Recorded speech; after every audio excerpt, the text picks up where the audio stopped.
Saviez-vous que les lumières artificielles menacent nos amis à plumes dans l'obscurité? Plongeons ensemble dans l'ombre de ce péril invisible qui plane sur les oiseaux. Êtes-vous prêt à révéler les secrets de la nuit illuminée et à protéger nos précieux oiseaux nocturnes à tout prix? Nous allons explorer ensemble ce sujet qui fait débat. Restez bien jusqu'à la fin de la vidéo car je vous donnerai des astuces pour que vous puissiez vous aussi aider nos compagnons à plumes. Commençons dans un premier temps par définir la pollution lumineuse. Selon l'Union astronomique internationale, il y a pollution lumineuse lorsque sur une région géographique clairement délimitée, la lumière artificielle propagée dans le ciel nocturne est supérieure à 10% de sa luminosité naturelle. Plus de 80% de l'humanité vit donc sous un ciel ainsi pollué.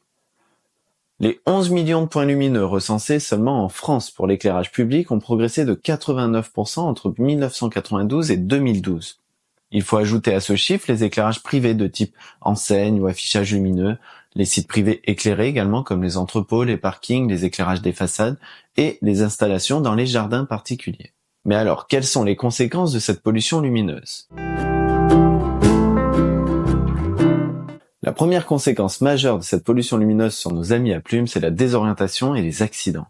Nous allons commencer en nous plongeant dans la science et dans des études approfondies qui examinent comment les oiseaux en Europe réagissent à la lumière artificielle de nos villes. Ces études mettent en lumière les impacts sur l'orientation et la navigation des oiseaux nocturnes.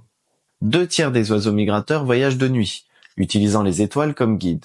Cependant, la pollution lumineuse perturbe cette migration vitale et vous l'aurez deviné, ça entraîne des déviations de trajectoire en piégeant les oiseaux dans des halos lumineux mortels. Bah oui, les lumières la nuit, ça ressemble à des étoiles. La lumière artificielle expose également les oiseaux à des collisions directes et à la surprédation, épuisant leur énergie nécessaire pour traverser des obstacles tels que la Méditerranée ou encore le Sahara, qui sont des trajets très fréquents pour les oiseaux que l'on retrouve en Europe.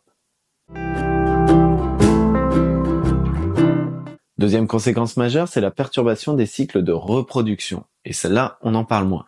La pollution lumineuse dérègle l'horloge biologique de nombreuses espèces sauvages, notamment celle des oiseaux, en influant sur leurs cycles hormonaux ou nerveux. Un manque de mélatonine, qui n'est produite par le cerveau que dans l'obscurité, peut entraîner des perturbations du sommeil et de la reproduction.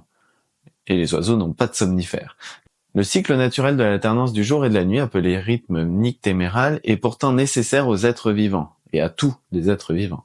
Ainsi, des études ont montré combien les oiseaux des villes confondent l'aube avec nos lumières artificielles et chantent trop tôt le matin, modifiant là aussi leur cycle de reproduction, comme par exemple le merle noir ou le rouge-gorge qui se mettent à chanter en pleine nuit. Si vous voulez savoir pourquoi les oiseaux chantent le matin, je vous invite à aller voir la vidéo juste là. Je mets également le lien dans la description. Troisième conséquence de la pollution lumineuse, c'est l'impact sur les chaînes alimentaires. Ça touche pas directement les oiseaux, mais indirectement. L'impact de la pollution lumineuse sur les oiseaux s'étend au-delà de leur migration, affectant également une source principale de nourriture, les insectes. Des études réelles montrent que les lumières artificielles attirent et perturbent les cycles de vie des insectes nocturnes, réduisant leur abondance et leur diversité. Et vous l'aurez deviné, en conséquence, les oiseaux qui dépendent de ces insectes pour se nourrir sont confrontés à des défis alimentaires croissants. La diminution des populations d'insectes peut entraîner des déséquilibres écologiques affectant non seulement les oiseaux, mais l'ensemble des écosystèmes. Cette interconnexion souligne l'importance de prendre des mesures pour réduire la pollution lumineuse afin de préserver la santé et l'équilibre des écosystèmes naturels. J'espère que cette première partie de vidéo vous a intéressé et vous a appris des choses. Maintenant, nous allons nous intéresser aux solutions pour atténuer les impacts des lumières artificielles sur les oiseaux et sur les écosystèmes en général. La première solution, c'est la sensibilisation et l'éducation. Plusieurs organisations dévouées à la préservation de la faune aviaire et à la sensibilisation sur l'impact des lumières artificielles sur les oiseaux jouent un rôle essentiel. Parmi elles, par exemple, la National Audubon Society aux États-Unis mène des campagnes de sensibilisation et propose des lignes directrices pour réduire la pollution lumineuse. BirdLife International, une alliance mondiale d'organisations dédiées à la protection des oiseaux, s'engage également dans des initiatives visant à attirer l'attention sur cette problématique à l'échelle internationale. Il y a également des programmes éducatifs tels que Light Out, qui encouragent les entreprises et les municipalités à éteindre les lumières la nuit pour préserver les oiseaux migrateurs. Ces initiatives jouent un rôle crucial dans l'éducation du public et la promotion du changement de comportement nécessaire pour atténuer les effets néfastes de la pollution lumineuse. Deuxième solution proposée, c'est l'adoption de technologies d'éclairage respectueuses des oiseaux, et si possible de l'environnement également. Lorsqu'il s'agit d'éclairage respectueux des oiseaux et de la faune en général, certaines alternatives peuvent minimiser l'impact négatif de la pollution lumineuse. On connaît tous les lumières LED, notamment celles avec une longueur d'onde plus chaude, parce que oui, la plupart des lumières LED qui sont mises actuellement sont des longueurs d'onde froides, des lumières bleues qui traversent beaucoup plus facilement l'air et sont beaucoup plus lumineuses que les lumières chaudes, et alors que les lumières chaudes sont moins perturbatrices pour les animaux nocturnes. Ces LED qu'on appelle ambrés peuvent être choisis pour réduire l'attractivité pour les insectes nocturnes également, en limitant ainsi la perturbation des oiseaux qui les chassent. De plus, l'utilisation d'éclairages temporisés qui s'éteignent automatiquement à des heures spécifiques contribue à minimiser l'exposition des oiseaux à la lumière artificielle, notamment pendant leur période de migration ou de repos. Ces alternatives témoignent de l'importance croissante de concevoir des solutions d'éclairage conscientes de l'environnement pour préserver la vie sauvage, tout en répondant aux besoins humains en matière d'éclairage.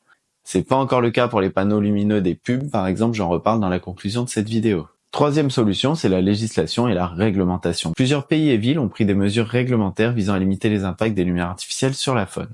Aux États-Unis, le programme Light Out, dont je vous ai parlé tout à l'heure, a été adopté dans plusieurs grandes villes comme Chicago, New York et Toronto, où les gratte-ciel éteignent et réduisent leur lumière la nuit pour protéger les oiseaux migrateurs.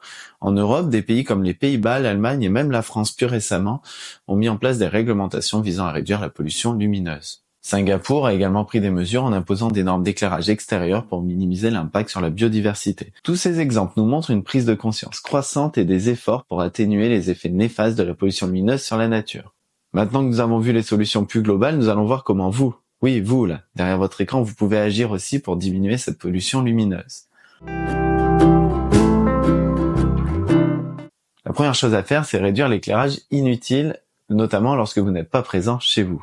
Cela va favoriser la protection des oiseaux tout en réalisant des économies d'énergie, donc c'est double bénéfice. Alors, qu'est-ce que vous attendez ? En ajustant les pratiques d'éclairage extérieur telles que l'installation de détecteurs de mouvement ou l'utilisation de minuterie, on peut minimiser l'émission de lumière lorsque cela n'est pas nécessaire. Cela préserve l'habitat nocturne des oiseaux et réduit la pollution lumineuse, mais ça contribue également à la conservation des ressources énergétiques. La mise en place de cette mesure n'est pas très compliquée, ce qui peut permettre aux espaces publics, aux entreprises et aux zones résidentielles de jouer un rôle crucial dans la préservation de la faune. Deuxième chose que vous pouvez faire, c'est l'installation de dispositifs de protection pour les oiseaux.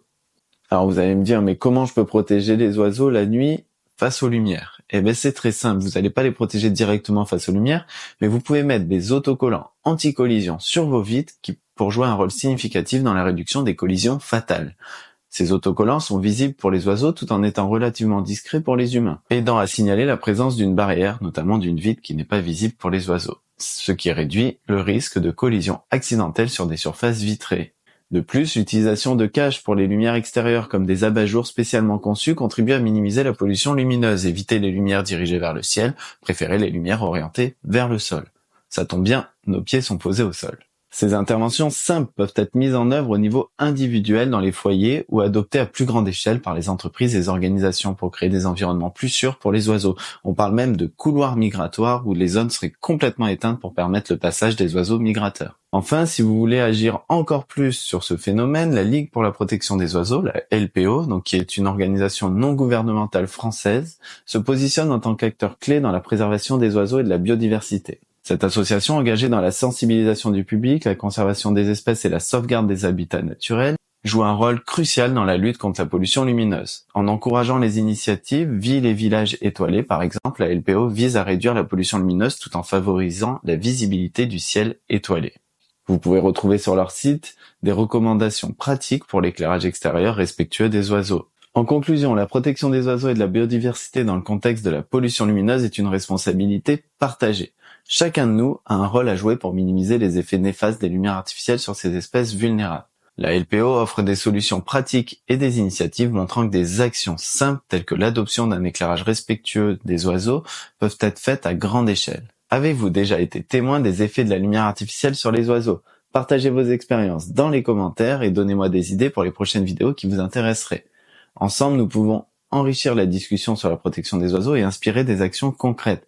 N'oubliez pas de vous abonner et de liker pour découvrir d'autres sujets passionnants en rapport avec les oiseaux. Partagez également cette vidéo avec vos amis et vos proches pour les sensibiliser à cette question qui est d'ordre international. Enfin, si vous souhaitez soutenir l'action menée par la LPO pour limiter les pubs lumineuses, je vous mets le lien de la pétition en description. N'hésitez pas, déjà plus de 7500 signatures sur 8000, il en manque plus beaucoup, ensemble, on peut finir cette pétition. Je vous dis à très bientôt sur Yann Birdwatch, la chaîne où Nature Takes Flight.